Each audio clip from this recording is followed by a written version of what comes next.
Okay, so Saturday, January 28th, and I've removed all the tape from this thing, which there's going to have to be some work. I don't know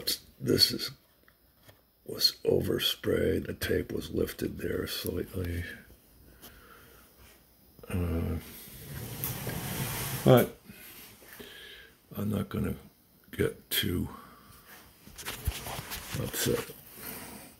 This is odd. The rudder, which Payson said it was not faired at all. It had no rounded front edge and no taper at the end. And so when I did that, I just followed, figuring, well, I'm building this scale model, so I'll just do it his way. But I wouldn't do that again. I'd fair it, because the thing is not really, there are other errors, and it's not a totally true scale model anyway. So,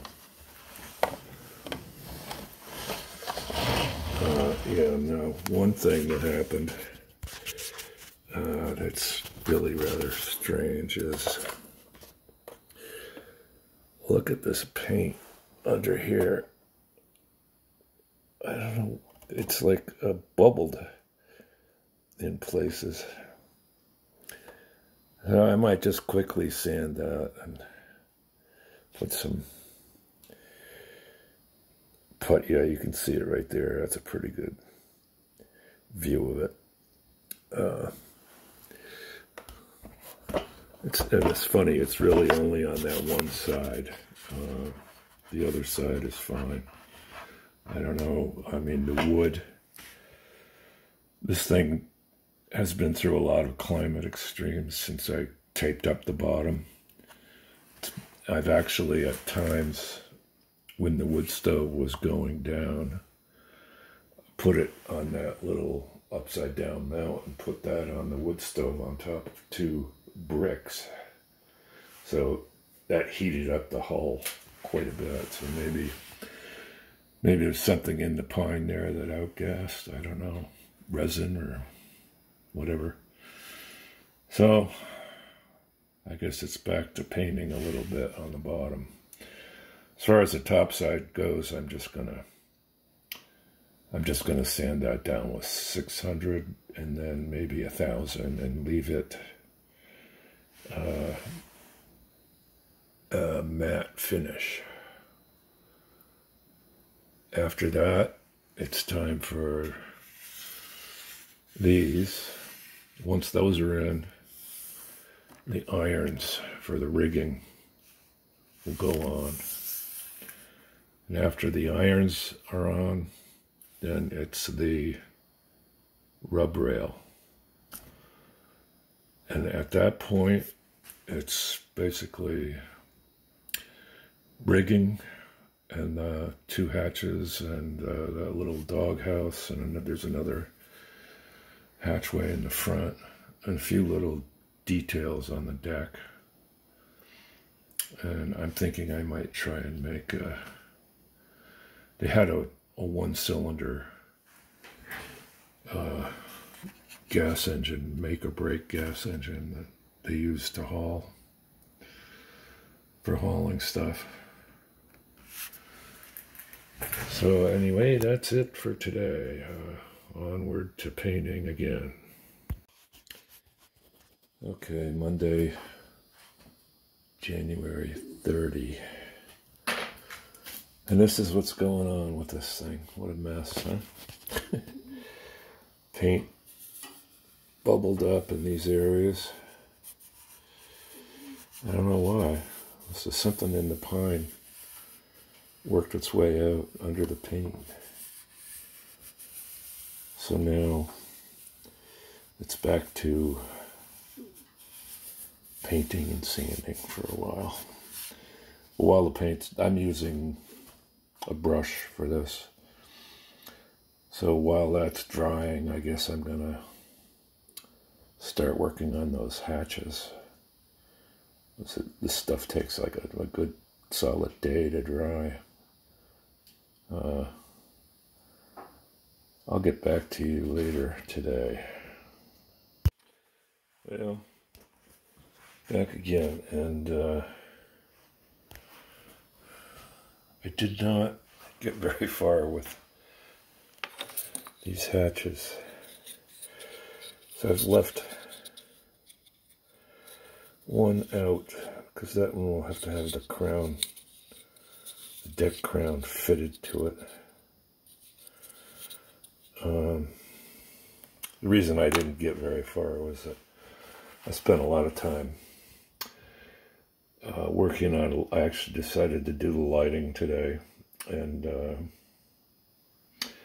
I had a battery holder that would hold 4 1.5 batteries in series, and I thought that would be enough to run the LEDs, but it turns out no. I think, now that I think of it, a forward voltage or something like that on an LED or a diode might be 7 volts. I can't remember, but the tape says, the LED tape says 12 volts. So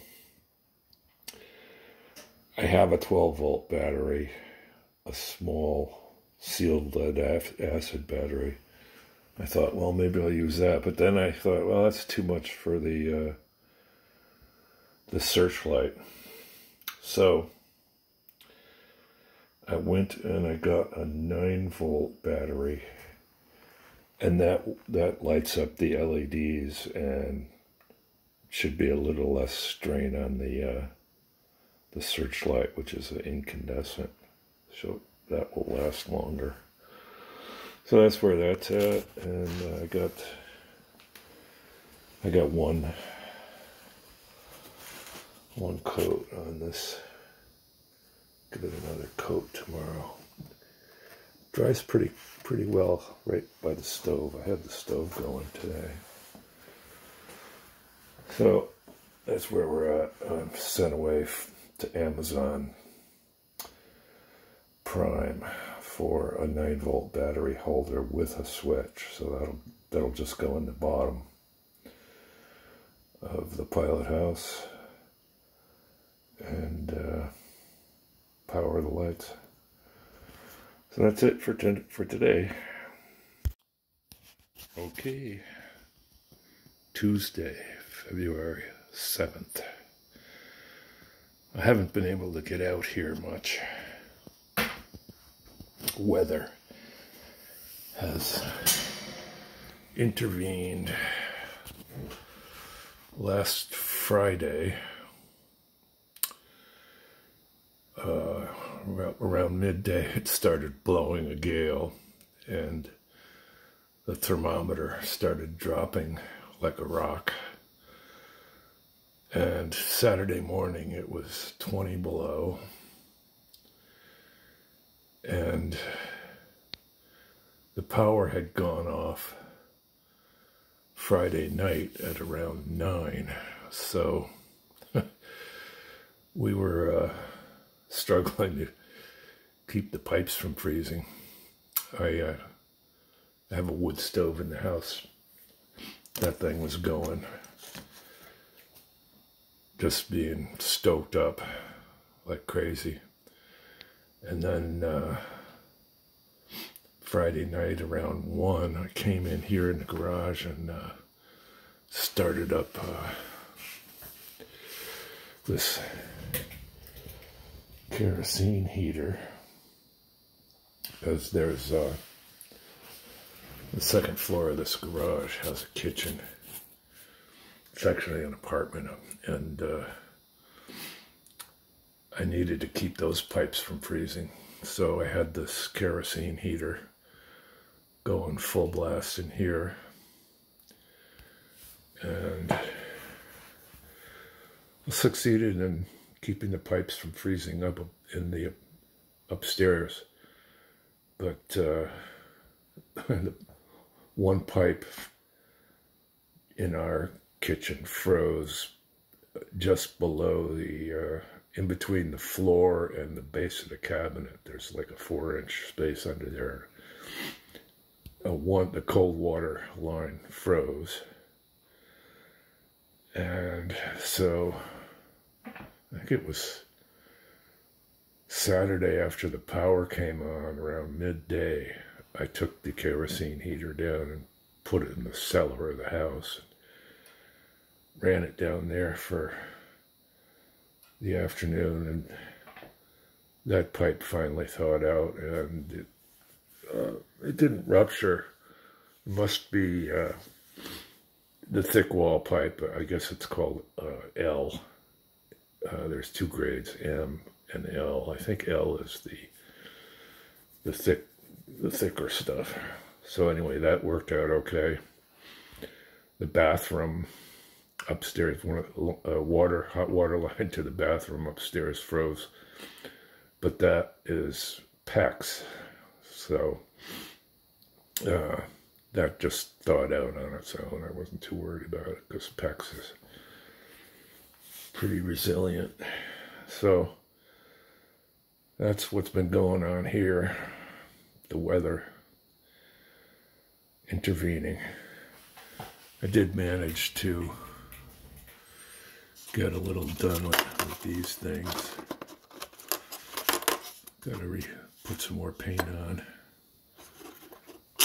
The bottom, I've painted the area that was bubbling up that has many coats. I think today I'm just going to give it one more coat, and that'll be it. And the next time I'm out here, I'll start sanding and wrap up the painting issues on the hull. Today, I think this afternoon, I think I'm going to work on the lighting.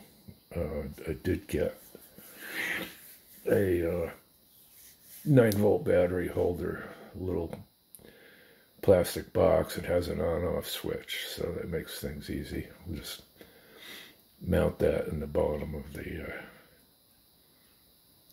pilot house. So that's the update for today.